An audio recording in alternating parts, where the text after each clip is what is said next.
عزیز ماه شریف رمضان روز مادر مبارک شه او اپا اونجا خصوصا زنده باشه هزار رحمت شما برای خورسندگی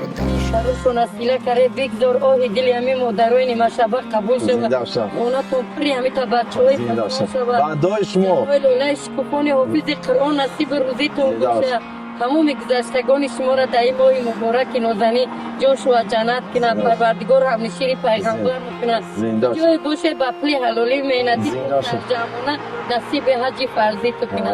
همه همین خوبیاتون پروردگار در نامه امان برای فرد روز قیامت اون نوشته کنه رحمت کنم زنده باشه فرد روز قیامت در جای همین بچه های نازنین مردگی زنده باشه زنده باشه شما را فرزند زنده شما که جای سفر منه هم رفیقتون و هم سفرتون پیش تو خداوند یکه و یگانه نگهبانتون باشه هزار رحمت شما هزار رحمت مادر عزیز هزار رحمت شما عمری پر برکت طلب بکنید زنده باشه